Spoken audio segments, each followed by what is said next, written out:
안녕하세요. 저는 올해 74세 김선자입니다. 시간이 참 빠르게 흘러갑니다. 50년을 함께했던 남편이 세상을 떠난 지 1년이 다 되어 가네요. 지금도 가끔 새벽에 잠에서 깨어나 남편이 옆에 없는 침대를 바라봅니다. 예전 같으면 부스럭거리며 화장실 가는 소리, 물을 마시는 소리가 들렸을 텐데, 이제는 너무도 조용합니다. 우리 부부는 젊은 시절 대전 서구에서 작은 구멍가게를 운영했어요. 새벽같이 일어나서 문을 열고 늦은 밤이 되어서야 가게 셔터를 내리는 살. 매일같이 반복되는 일상이었지만 그 안에 소소한 행복이 있었어요. 여보, 오늘도 수고했어. 하루를 마무리하며 남편이 건네던 한마디가 제겐 참 따뜻했습니다. 남편은 말수가 많지는 않았지만 늘 저를 먼저 챙겨줬어요.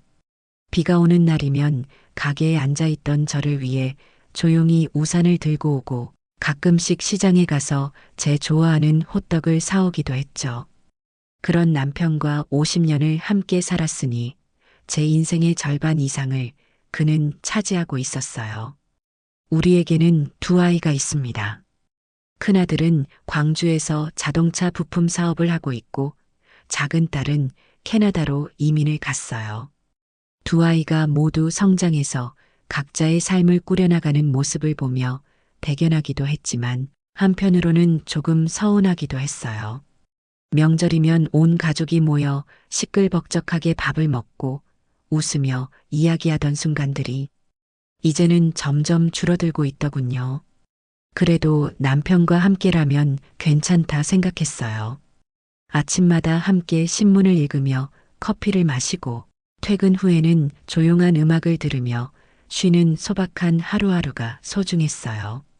하지만 그 소중했던 일상이 깨지는 건 정말 한순간이었습니다.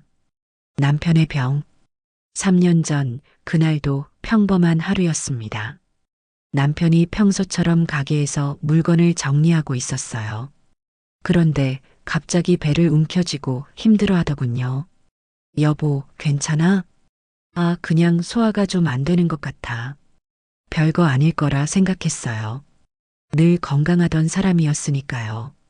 하지만 남편의 얼굴은 점점 창백해졌고 결국 병원에 가기로 했습니다.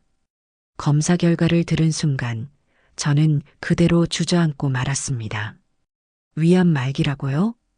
의사의 말이 믿기지 않았어요. 우리 남편이요? 어제까지도 멀쩡하던 그 사람이요? 남편은 저를 보고 씩 웃더군요. 선자야, 걱정 마. 내가 잘 이겨낼게. 그렇게 말했지만 그의 눈빛에서 두려움이 느껴졌어요. 그날 이후 우리의 삶은 병원과 집을 오가는 생활로 바뀌었습니다. 그때 제 옆을 지켜준 사람이 있었습니다. 바로 제 30년 지기 친구 명희였습니다. 30년 우정. 명희는 제게 가족 같은 존재였습니다. 젊었을 때부터 같이 장도 보고 여행도 다니고 집안일이 있을 때마다 서로 도와주며 의지했어요. 선자야, 너무 힘들면 내가 대신 있을게. 가서 좀 쉬어. 명희는 매일같이 병원으로 달려와 남편을 돌봐주었습니다. 제가 지쳐 쓰러질까봐 밤에는 제가 집에서 쉴 수 있도록 해주기도 했죠. 저는 너무 고마웠어요. 하지만 시간이 지날수록 뭔가 이상하다는 느낌이 들기 시작했습니다. 명희가 병실에 있을 때마다 남편과 그녀 사이에 묘한 정적이 흘렀습니다. 그들은 말을 많이 나누지 않았지만 이상하게 서로의 눈빛을 주고받는 순간이 많았어요. 처음엔 제가 예민해진 탓이라 생각했어요. 하지만 저는 모르는 어떤 감정이 두 사람 사이에 흐르고 있다는 걸 느꼈습니다. 그렇게 시간이 흘러갔고 결국 남편은 떠나게 되었습니다. 장례를 치르는 동안 저는 아무 생각도 할 수 없었어요. 그런데 그 모든 슬픔이 채 가시기도 전에 제 인생을 완전히 바꿔버린 한 가지 사건이 일어났습니다. 남편의 일기장 그리고 충격적인 진실. 남편이 떠난 후 저는 그의 유품을 정리하기 시작했습니다. 손때 묻은 안경, 지갑, 그리고 그가 늘 서랍에 넣어두던 작은 노트. 무심코 펼친 그 노트에서 저는 평생 잊지 못할 진실을 마주하게 되었습니다. 오늘도 그녀를 보았다. 내 마음속에 깊이 자리 잡은 그 사람. 하지만 난 선자를 배신할 수 없다. 이것은 영원히 가슴에 묻어야 할 비밀이다. 저는 손을 덜덜 떨며 페이지를 넘겼습니다. 그리고 거기에는 20년이 넘는 세월 동안 남편과 명희가 나눈 감정이 고스란히 담겨 있었습니다. 그 순간 머릿속이 하얘졌습니다. 명희가 우리 집에 자주 놀러 왔던 이유, 남편과 단둘이 나누던 조용한 대화들, 그리고 스치듯 오가던 묘한 눈빛들, 그 모든 게 이제야 이해되었습니다. 내 가장 믿었던 친구, 그리고 50년을 함께했던 남편. 그들은 대체 나에게 무슨 짓을 한 걸까요? 그날 밤 저는 한숨도 잘 수 없었습니다. 이제 저는 선택의 기로에 서 있습니다. 남편과 친구의 배신을 어떻게 받아들여야 할까요? 과연 저는 이 일을 용서할 수 있을까요? 하지만 이것은 시작에 불과했습니다. 왜냐하면 이 일기장 속에는 더 끔찍한 비밀이 숨겨져 있었으니까요. 일기장을 발견한 그날 밤, 저는 뜬 눈으로 밤을 새웠습니다. 20년 동안 숨겨온 감정, 남편과 가장 친한 친구 명희, 그들의 감정이 그저 스쳐 지나간 것이었을까요? 아니면 저는 상상도 못할 일들이 있었던 걸까요? 밤새 남편과 명희가 함께했던 순간들을 떠올렸습니다. 나와 함께 있을 때 남편은 과연 어떤 마음이었을까요? 그의 손길, 그의 따뜻한 말들, 그것들이 전부 거짓이었을까요? 생각할수록 숨이 막혔습니다. 확인해야 해. 직접 확인해야 해. 저는 명희에게 전화를 걸었습니다. 평생을 함께해온 친구였기에 평소처럼 밝게 전화를 받았습니다. 선자야, 무슨 일이야? 저는 떨리는 목소리로 말했습니다. 우리 잠깐 만날 수 있을까? 카페에서 만나기로 했습니다. 남편의 장례식 이후 처음으로 마주하는 자리였습니다. 명희와의 대면 그리고 첫 번째 고백. 카페 문을 열고 들어가니 명희가 창가 자리에서 저를 기다리고 있었습니다. 여전히 단정한 차림 그리고 평소와 다름없는 환한 미소. 그 미소가 오늘따라 너무 가증스럽게 느껴졌습니다. 저는 아무 말 없이 가방에서 일기장을 꺼내 테이블 위에 올려놓았습니다. 이거 남편이 남긴 일기야. 순간 명희의 얼굴이 창백해졌습니다. 이걸 어떻게 읽었어. 다 읽었어. 내가 무슨 말을 해야 할지 모르겠다는 듯 명희는 입술을 깨물었습니다. 그리고 잠시 후 조용히 입을 열었습니다. 선자야, 미안해. 미안하다고?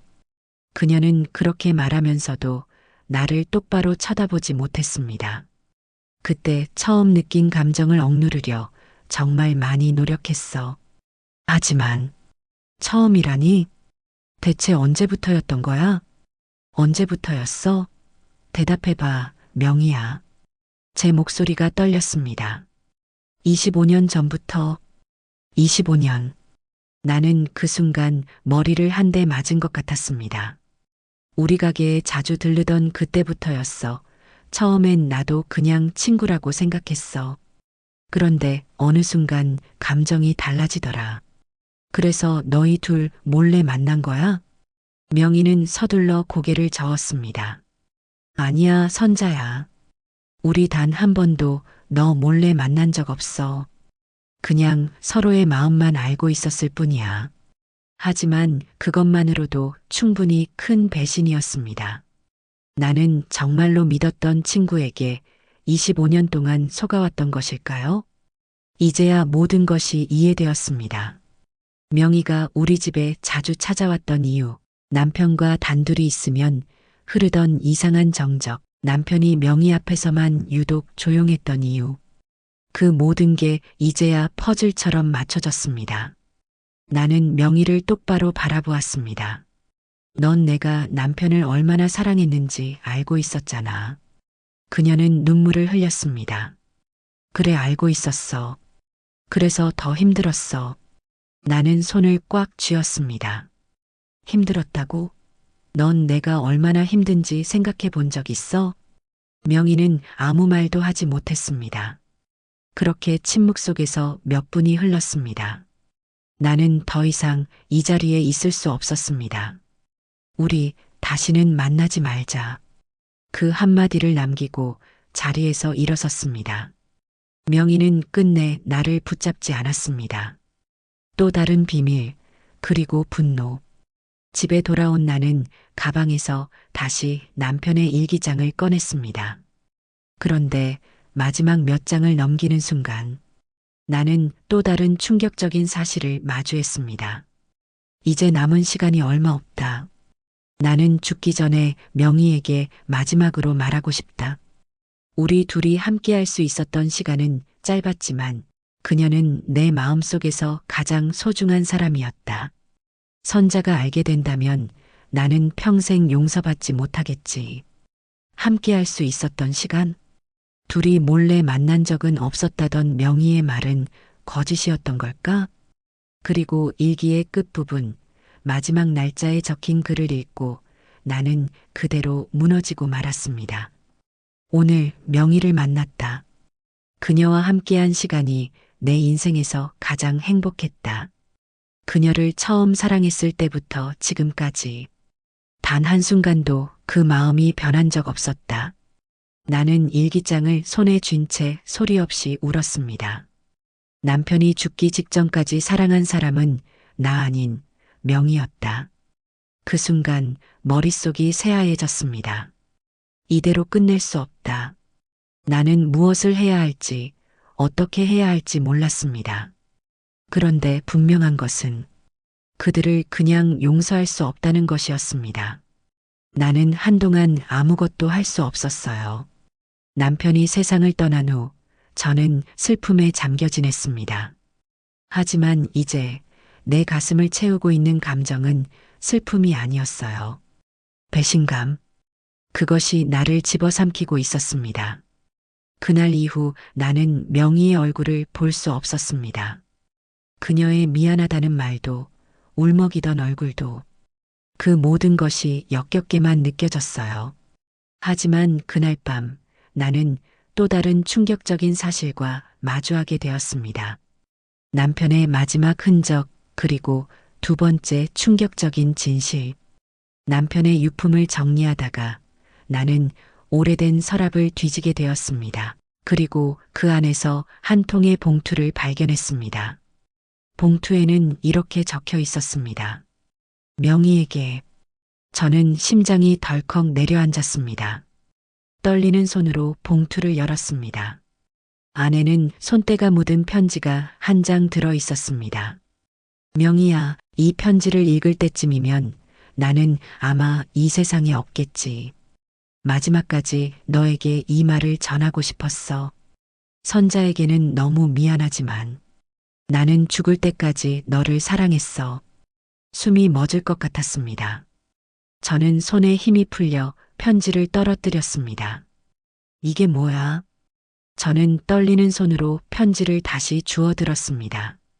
우리에게 주어진 시간이 너무 짧았지만 그래도 나는 내가 있어서 행복했어. 죽기 전에 한 번만 더 널 보고 싶었어. 그리고 마지막 순간에도 널 생각할 거야. 머릿속이 새하얘졌습니다. 마지막 순간에도 널 생각할 거야. 그 말이 제 가슴을 사정없이 찔렀습니다. 저는 남편을 사랑했습니다. 하지만 남편은 마지막까지 저보다 명희를 사랑하고 있었습니다. 그제야 알았습니다. 명희가 장례식 내내 흐느끼던 이유를, 그녀가 저보다 더 깊은 슬픔에 잠겨 있던 이유를. 그녀는 남편을 잃은 것이 아니라 사랑하는 사람을 잃은 것이었습니다. 저는 그 자리에서 울부짖었습니다. 어떻게 이럴 수가 있어? 50년을 함께한 남편이 평생을 친구라고 믿었던 여자가 저를 이렇게까지 배신할 수 있는 건가요? 이대로 끝낼 수는 없었습니다. 복수의 시작 그리고 덫을 놓다. 저는 차분하게 생각하기 시작했습니다. 이 감정을 그대로 가슴에 묻고 살아갈 것인가? 아니요, 저는 그렇게 할 수 없었습니다. 저는 명희를 불러냈습니다.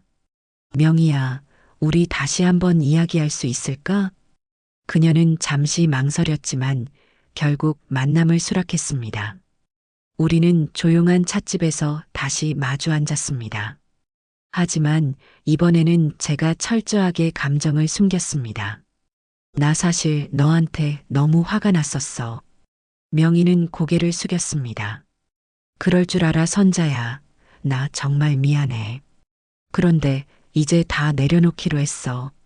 제가 그렇게 말하자 명희의 눈빛이 흔들렸습니다. 저는 가만히 그녀의 손을 잡았습니다. 우리 다시 예전처럼 돌아가자. 명희는 놀란 표정으로 저를 바라보았습니다. 저는 웃으며 말했습니다. 너도 나한테 죄책감을 느끼고 있을 테니까 나도 이제 너를 용서할게. 명희의 눈가에 눈물이 맺혔습니다. 선자야 정말 그래도 돼? 저는 부드럽게 고개를 끄덕였습니다. 그리고 그날 이후 저는 조금씩 명희에게 가까워졌습니다. 하지만 저는 이미 복수를 결심하고 있었습니다. 남편의 편지를 읽은 후 저는 한동안 아무 말도 할 수 없었습니다. 눈앞이 흐려지고 심장이 쿵쿵 울렸습니다. 나는 죽을 때까지 너를 사랑했어. 저는 마지막 순간에도 명희를 떠올렸던 남편을 용서할 수 없었습니다. 그리고 명희 역시 용서할 수 없었습니다. 하지만 이 사실을 자식들에게 알릴 수는 없었습니다. 제 아이들이 아버지를 증오하며 살아가게 만들고 싶지 않았기 때문입니다. 그래서 저는 다른 방법으로 복수를 결심했습니다. 명희가 가장 아끼는 것, 가장 소중히 여기는 것을 무너뜨리는 방법으로. 명희는 평생을 단정하게 살아왔습니다. 겉으로는 늘 친절하고 배려심 많은 사람이었고 언제 어디서든 남들에게 깔끔한 이미지로 보이길 원했습니다. 그녀는 무엇보다 자존심을 중요하게 여겼습니다. 저는 그 점을 무너뜨릴 방법을 찾았습니다. 저는 일부러 명희가 자주 다니는 문화센터 강좌를 신청하였습니다. 그곳은 그녀가 10년 넘게 다닌 곳이었습니다. 그녀는 그곳에서 사람들의 존경을 받는 모범적인 어른으로 인정받고 있었습니다. 그곳에서 저는 일부러 사람들 앞에서 명희를 흔들기 시작했습니다. 어머, 명희야. 요즘 얼굴이 많이 안 좋아 보여. 무슨 일이라도 있는 거야? 명희는 당황한 표정을 지으며 웃었습니다. 아니야, 그냥 좀 피곤해서 그래. 저는 계속해서 은근한 말들로 그녀를 몰아갔습니다. 요즘 뭔가 고민이 있는 것 같아서. 사람이 양심에 찔리는 일이 있으면 얼굴에서 티가 난다잖아. 어머, 미안, 농담이야. 그 말을 들은 순간 명희의 얼굴이 순간적으로 굳어졌다. 하지만 주변 사람들은 제가 평소처럼 걱정하는 말투로 이야기했다고 생각했을 것입니다. 저는 그녀가 점점 무너지는 모습을 지켜보기로 했습니다. 명희의 약점을 건드리기 시작했습니다. 명희는 손재주가 좋았습니다. 그래서 그녀는 늘 공예 작품을 만들어 동네 전시회에 출품하곤 했습니다. 그녀의 작품은 동네에서 꽤 유명했고 사람들은 그녀를 칭찬했습니다. 저는 그걸 이용하기로 했습니다. 어느 날 명희가 만든 도자기 작품을 사람들이 감상하는 자리에서 저는 일부러 그 도자기 앞에서 이런 말을 던졌습니다. 참 예쁘긴 한데 뭔가 약간 부족한 것 같기도 하네요. 제 말이 끝나자 몇몇 사람들이 조용히 제 쪽을 바라보았습니다. 뭐가 부족하다는 말씀이세요? 저는 일부러 웃으며 말했다. 뭐랄까, 뭔가 진심이 담긴 느낌은 아니랄까? 그냥 예쁘게 보이려고 한 느낌? 명희 씨, 혹시 뭔가 이 속에 감추는 거 있어요? 명희는 그 말을 듣는 순간 손에 들고 있던 찻잔을 떨어뜨렸다. 쨍그랑. 사람들이 놀라서 그녀를 쳐다보았다. 그녀의 얼굴은 순간 하얗게 질렸다. 아, 미안해요. 제가 손이 미끄러져서. 저는 아무렇지도 않게 웃으며 말했다. 괜찮아, 명희야. 근데 사람이 숨기는 게 많으면 손이 떨린다던데 비밀이 많은 거니? 농담이야. 그날 이후 명희는 점점 주눅이 들어갔습니다. 그녀는 예전처럼 사람들 앞에서 밝게 웃지 못했습니다. 사람들은 그녀가 예전과 달리 위축된 모습을 보면서 조금씩 그녀에 대한 인식을 바꾸기 시작했습니다. 저는 그녀가 스스로 무너지는 모습을 보고 싶었습니다.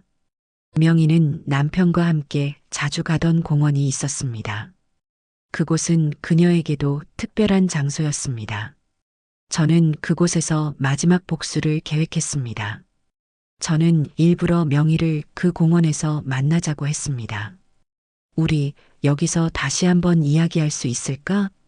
명희는 망설였지만 결국 나왔다. 저는 그녀를 공원의 한 벤치로 데려갔습니다. 그 벤치는 남편과 그녀가 함께 앉았던 자리였습니다.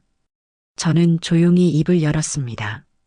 여기 내가 참 좋아했던 곳이지? 명희는 고개를 끄덕였다. 응, 여기에서 참 많은 시간을 보냈지. 저는 가방에서 뭔가를 꺼내 테이블 위에 올려놓았습니다. 그것은 남편과 명희가 함께 찍은 사진이었습니다. 남편이 생전에 찍어둔 사진이었습니다.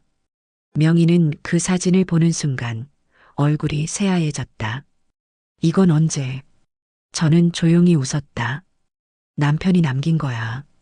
내가 그렇게도 사랑했던 사람. 명희는 손을 떨며 사진을 내려다보았다. 이제 내가 아끼던 이 장소도 너한테는 더 이상 행복한 추억이 깃든 곳이 아닐 거야. 명희의 눈에서 눈물이 흘러내렸다. 선자야, 제발 그만해. 저는 천천히 자리에서 일어났다. 나는 너를 용서할 생각이 없어. 하지만 너도 앞으로 평생 이곳을 찾을 때마다 죄책감에 시달려야 할 거야. 저는 차갑게 그녀를 내려다보았다.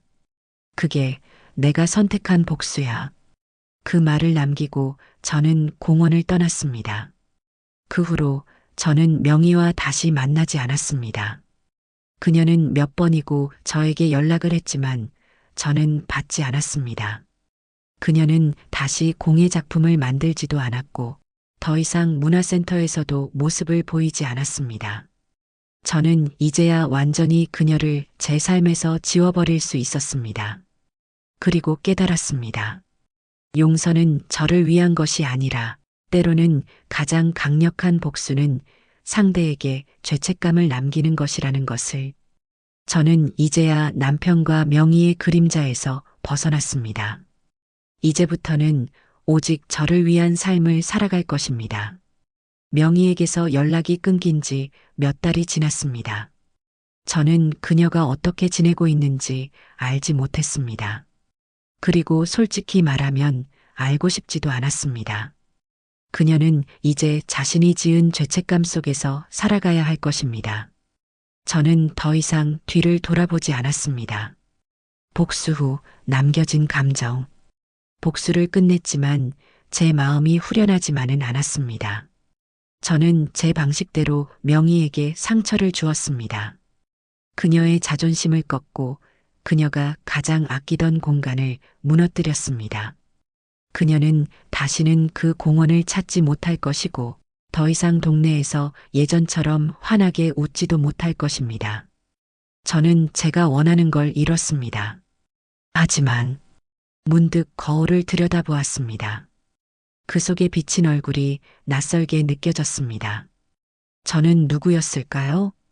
저는 원래 이렇게 차가운 사람이었을까요?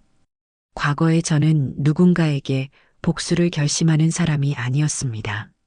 저는 단순히 남편과 가정을 지키기 위해 노력했던 평범한 아내이자 어머니였습니다. 하지만 이제 저는 복수로 인해 제 안에 어두운 감정을 마주하고 있었습니다. 이제 저는 어떻게 살아가야 할까요? 저는 이제부터 무엇을 해야 할까요? 명희의 마지막 연락, 그리고 예상치 못한 소식.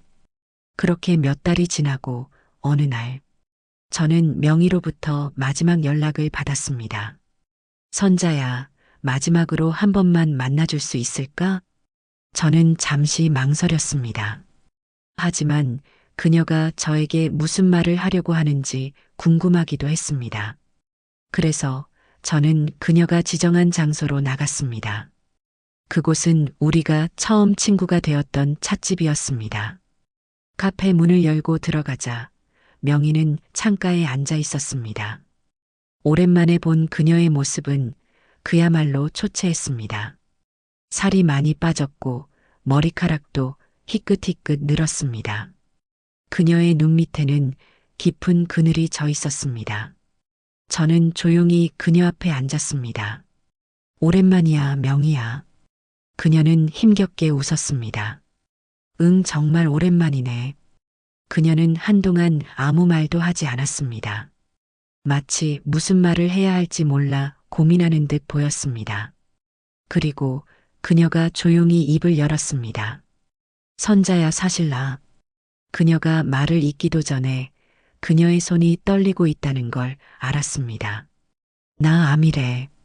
그 순간 저는 아무 말도 할 수 없었습니다. 무슨 암? 유방암 3기래. 치료를 받으면 나을 수도 있다는데. 그녀는 힘겹게 미소 지었습니다. 솔직히 말하면 이제 다 내려놓고 싶어? 저는 순간 머릿속이 복잡해졌습니다. 이건 하늘이 그녀에게 내린 벌일까요? 저는 그녀에게 차가운 복수를 했지만 결국 그녀는 제가 하지 않은 방식으로도 벌을 받고 있었습니다.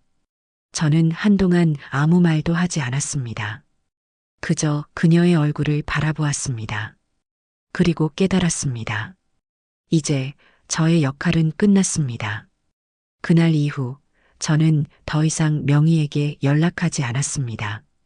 그녀가 어떻게 살아가든 어떻게 마무리하든 이제 제 알 바가 아니었습니다.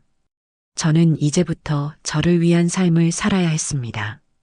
저는 몇 달 동안 준비한 끝에 새로운 결정을 내렸습니다. 저는 이곳을 떠나기로 했습니다. 그동안 남편과 명희의 기억이 깃든 이 동네에서 벗어나 진짜 저를 찾을 수 있는 새로운 곳으로 떠나기로 했습니다. 저는 대전에서 멀지 않은 조용한 시골 마을로 이사했습니다. 아는 사람이 아무도 없는 곳, 새로운 삶을 시작할 수 있는 곳. 그곳에서 저는 조용히 살기로 했습니다. 새벽이면 산책을 나가고, 낮에는 텃밭을 가꾸고, 밤에는 혼자 차를 마시며 책을 읽는 일상. 그것이 제가 원하는 삶이었습니다. 복수를 통해 깨달은 것, 그리고 인생 교훈. 저는 이제야 깨달았습니다. 복수는 저를 시원하게 해주지 않았습니다. 오히려 복수를 하면서 저는 제 안의 어두운 면을 마주해야 했습니다. 하지만 한 가지 확실한 것은 저는 더 이상 그들에게 휘둘리지 않는다는 것입니다. 남편도 명희도 이제는 제 인생에 없습니다. 저는 그들의 기억에서 완전히 벗어나 진짜 제 인생을 살아갈 것입니다. 저는 처음으로 저 자신을 위해, 저만을 위해 살기로 했습니다. 이제 저는 다시 태어날 것입니다. 과거와 완전히 단절하다. 저는 이곳을 떠나고 나서 단 한 번도 명희를 찾아보지 않았습니다. 그녀가 치료를 받았는지, 여전히 살아있는지, 이제는 알고 싶지도 않았습니다. 남편이 떠난 후에도 저는 그의 흔적 속에 살고 있었습니다. 그가 쓰던 컵, 그가 앉던 의자, 그가 읽던 책들. 그 모든 것이 여전히 제 곁에 남아 저를 붙잡고 있었습니다. 하지만 이제 저는 완전히 다른 공간에서 완전히 새로운 삶을 살고 있었습니다. 더 이상 그의 흔적이 남아있지 않은 곳에서 저는 도시를 떠나 조용한 시골 마을에서 새로운 삶을 시작했습니다. 이곳에는 저를 아는 사람이 단 한 명도 없었습니다. 저는 과거를 말하지 않았습니다. 남편이 누구였는지, 저는 어떤 인생을 살았는지, 이곳 사람들은 알지 못했습니다. 처음엔 조금 낯설었습니다. 하지만 하루하루가 지나면서 저는 점점 저 자신을 찾아가기 시작했습니다. 아침이면 동네 어귀에 있는 작은 텃밭으로 나가 흙을 만지고, 낮에는 골목을 걸으며 새로운 풍경을 바라보고, 저녁이면 차를 마시며 오직 저를 위한 시간을 보냈습니다. 이제야 알 것 같았습니다. 진정한 자유가 무엇인지. 저는 남편의 아내도 아니고 명희의 친구도 아니고 누군가의 엄마로 불리지도 않았습니다. 저는 그저 저 자신이었습니다. 명희의 마지막 소식, 그리고 진짜 끝. 어느 날 저는 우연히 명희의 소식을 들었습니다. 그녀는 끝내 치료를 받지 않았다고 했습니다.